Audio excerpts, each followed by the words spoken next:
அனைவருக்கும் வணக்கம்.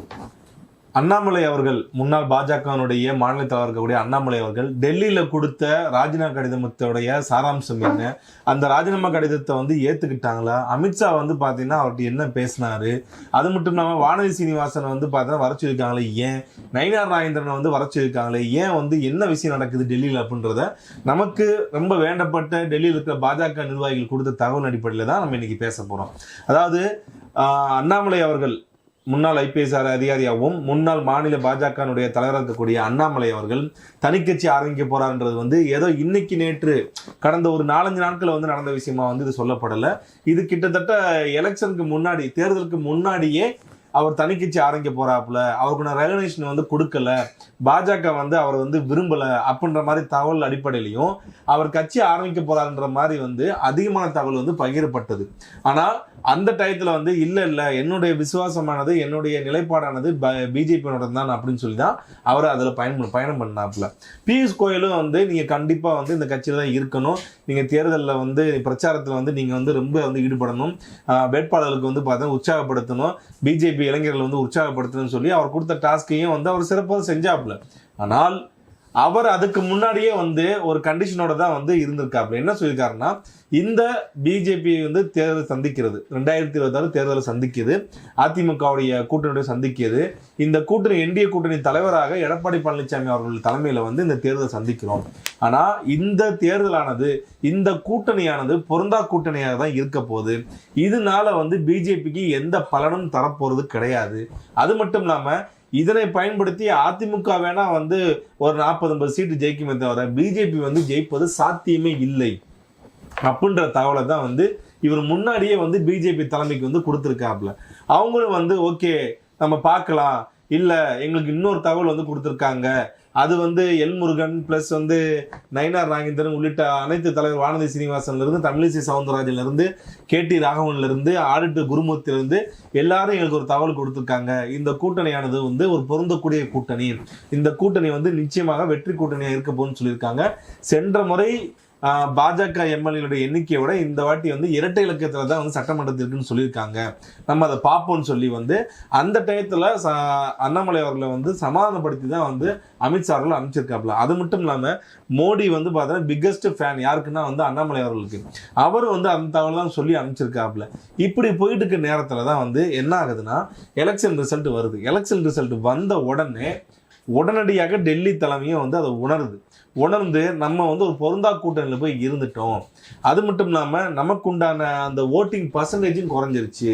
டோட்டலாக பிஜேபி வளர்ந்து வந்துக்கின்ற ஒரு டயத்தில் மீண்டும் கீழ் நோக்கி போயிருச்சு அப்படின்றத அமித்ஷா அவர்களும் நரேந்திர மோடி அவர்களும் பாரத பிரதமர் நரேந்திர மோடி அவர்களும் உணர்ந்துட்டாங்க.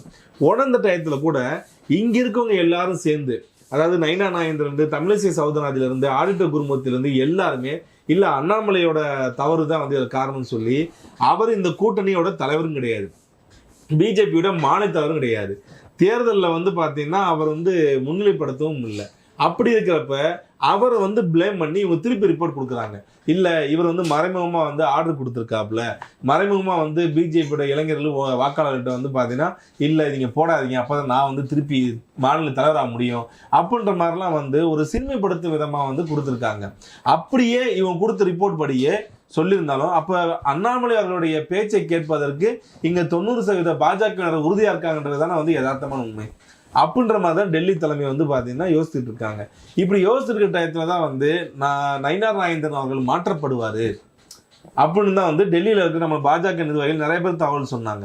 இல்ல நயினார் நாகேந்திரன் மாத்த போறாங்க, அடுத்து மீண்டும் அண்ணாமலை அவர்கள் தான் மாநில தலைவர் ஆக போறாரு அப்படின்ற மாதிரி தகவல் ஒரு கிட்டத்தட்ட ஒரு 10 நாள் முன்னாடியே எலெக்ஷன் ரிசல்ட் வந்த ஒரு 5-6 நாள்லயே தகவல் கொடுக்க ஆரம்பிச்சாங்க. ஆனால் அது போக போக பாத்தீங்கன்னா கொஞ்சம் கொஞ்சமா மாற ஆரம்பிக்குது. ஏன்னா இங்க இருக்கிற வானதி சீனிவாசன்ல இருந்து, தமிழிசை சவுந்தரராஜன்ல இருந்து, கேடி ராகவன்ல இருந்து, ஆடிட்டர் குருமூர்த்தியில இருந்து இவங்க எல்லாருமே முழுக்க முழுக்க முழுக்க அண்ணாமலை அவர்களை தான் பிளேம் பண்ணியே இதை கொண்டு போறாங்க. அதனால நயினார் நாகேந்திரன் இது மாற்றப்படலை, அவர் தான் மாநில தலைமையா கண்டினியூ பண்ண போறாரு.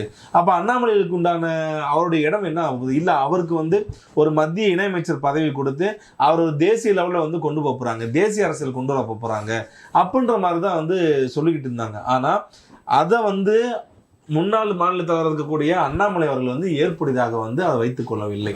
அதனாலதான் ஏன் நம்ம இந்த மாதிரி இருக்கணும், தமிழ்நாட்டை விட்டு நம்ம பிறந்த ஊரை விட்டு நம்ம ஏன் வந்து தேசிய அரசியலுக்கு போகணும், தமிழ்நாட்டில் இருந்துட்டு தேசிய அரசியல் நாங்கள் பண்ணிட்டு தானே இருந்தோம், நம்ம வந்து தமிழக பாஜக வந்து இவ்வளவுதான் கஷ்டப்பட்டு வளர்த்து கொண்டு போனோமே, நோட்டா இருந்த ஒரு கட்சியை நல்லா வந்து வளர்த்து கொண்டு போகணுமே, தனித்து நின்று அதாவது அதிமுக கூட்டணியும் இல்லாமல் திமுக கூட்டணியும் இல்லாமல் 10% அதிகமான வந்து ஓட் பேங்களை கொண்டு போய் விட்டமே பிஜேபியை. ஆனா இவங்க கேவலம் ஒரு 1% 2% பழையபடி கொண்டு வந்து விட்டாங்களே அப்படின்ட்டு வந்து நம்ம வளர்த்த கட்சியே வந்து இப்படி நம்ம கைவிட போகுது அப்படின்னு தெரிஞ்ச அண்ணாமலை அவர்கள் தான் ஒரு துணிஞ்சு ஒரு முடிவு எடுக்கிறாங்க. என்ன எடுக்கிறாருன்னா ராஜினாமா ரெடி பண்றாப்புல. அவர் கட்சி ஆரம்பிக்கின்றது ரெண்டாவது விஷயம். அவர் வந்து பிஜேபி விட்டு நான் வெளியேறேன்னு சொல்லி ஒரு ராஜினாமா கடிதத்தோட வந்து பார்த்தீங்கன்னா நிதின்கா வந்து போய் பார்க்குறாப்புல. பார்த்துட்டு அடுத்து வந்து அவருக்கு அமித்ஷாவிட்ட வந்து பார்த்தீங்கன்னா அவர் அப்பாயின்மெண்ட் கொடுக்கப்படுது. அமித்ஷா கூட வந்து பார்த்தீங்கன்னா கிட்டத்தட்ட வந்து 2-3 நேரத்துக்கு மேலாக இந்த டிஸ்கஷன் வந்து போயிருக்கு. ஆப்வியஸ்லி 2 பேருமே வந்து பார்த்தீங்கன்னா ஹிந்தி தெரிஞ்சவங்க, இவருக்கு ஹிந்தி தெரியும். ஸோ அந்த நேட்டிவ் லாங்குவேஜ்லேயே வந்து தகவல் பரிமாற்றமானது அதிகமாக பகிரப்பட்டது. நிறைய தகவல் வந்து பகிரப்பட்டது. அண்ணாமலை அவர்கள் வந்து லிஸ்ட் போட்டு யார் யார் என்னென்ன பண்ணாங்க, எடப்பாடி கூட்டணியோடு சேர்ந்துக்கிட்டு எடப்பாடிக்கு வேலை பார்த்தது மட்டுமே தவிர பிஜேபிக்கு வேலை பார்க்கலன்ற அனைத்து லிஸ்ட்டுமே கொடுத்துட்டு தான் இதனால இதுக்கு மேலேயும் வந்து தமிழ்நாட்டில் வந்து பிஜேபி வளராது அப்படின்ற ஒரு விஷயத்துல தான் வந்து நான் வெளியே போறேன்னு வந்து சொல்லிட்டு வந்துட்டாப்ல. ஆனால் அதுல என்ன ஒரு ட்விஸ்ட் ஆச்சுன்னா அமித்ஷா அவர்களை வந்து அந்த ராஜினாமா கடிதத்தை ஏத்துக்கல, அதை கன்சிடர் பண்ண சொல்லி வந்து அனுப்பிச்சிட்டாப்ல. இல்ல கன்சிடர் பண்ண முடியாது, இல்ல நான் வெளியேறு அப்படின்ட்டு உறுதியாக இருந்தாலும் வந்து நீங்க கன்சிடர் பண்ணுங்க எனக்காண்டி அப்படின்ற மாதிரி தான் வந்து அமித்ஷா அவர்கள் வந்து அண்ணாமலைக்கு வந்து அறிவுறுத்திருக்காப்ல. வெளியே வந்து இப்ப தீவிரமா வந்து பார்த்தீங்கன்னா தன்னுடைய பிஜேபியில் இருக்க முக்கியமான தன்னுடைய பழைய நிர்வாகிகள் கூடயும் தன்னுடைய தொண்டர்களையும் வந்து டிஸ்கஷன்ல இருக்காப்ல. இப்ப வந்து அமித்ஷா அவர்களுடைய ஸ்டாண்ட் வந்து என்னவா இருக்க போறதுன்றதுதான் வந்து ஒட்டுமொத்த டெல்லியோட அரசியல் வந்து பார்த்தீங்கன்னா இப்போ ரொம்ப வெப்பம் அடைஞ்சிருக்கு. அது மட்டும் இல்லாமல் மறுபடியும் அவரை வந்து ஒரு மாநில தலைவராகவும் ப்ளஸ் வந்து பார்த்தீங்கன்னா ஒரு மத்திய இணையமைச்சர் பதவி வந்து கொடுத்து அவருக்கு வந்து ஒரு ஃப்ரீ ஹேண்ட் வந்து கொடுக்க போகிறதா தான் வந்து பேசிக்கிட்டு இருக்காங்க. இது வந்து நடந்துருச்சுன்னா பிஜேபி ஆனது தமிழ்நாட்டில் Vijay versus Annamalai, Vijay versus BJP, TVK versus பிஜேபின்ற மாதிரி தான் போகும். ஏன்னா ஏற்கனவே இதுக்கு முன்னாடி அதிமுக எதிர்கட்சியா இருந்தாலும் அண்ணாமலை அவர்கள் தமிழ்நாட்டில் வந்து அவர் மாநில தலைவராக இருந்த வரைக்கும் திமுகவுக்கு மிகப்பெரிய எதிர்கட்சியாக வந்து விளங்கியவர் அண்ணாமலை அவர்கள் தான். அவர் ஒரு எம்எல்ஏ கிடையாது, ஒரு எம்பி கிடையாது, ஒரு கட்சியோட மாநில தலைவர் தான். ஆனா ஒட்டுமொத்த சட்டமன்றத்துக்குள்ளேயே அண்ணாமலை என்ற பேர் வந்து பார்த்தீங்கன்னா அடிபட அளவுக்கு வந்து கொண்டு போய் வச்சிருந்தாப்புல. பிஜேபி வந்து ஒரு எதிர்கட்சி அந்தஸ்தை வந்து எம்எல்ஏக்கள் இல்லாட்டினாலும் இவர்னால வந்து அந்த அந்தஸ்தை தொட்டுச்சு அப்படின்ற மாதிரி தான் தமிழ்நாட்டில் இருக்கிற மக்களும் சரி தமிழ்நாட்டில் இருக்கிற அரசியல் விமர்சகர்களும் சரி பேசியிருந்தாங்க. எது எப்படியோ அமித்ஷா அவர்களும் மோடி அவர்களும் இன்னும் அண்ணாமலை அவர்களை வந்து நம்புறாங்கன்றது தான் வந்து யதார்த்தமான விஷயம்.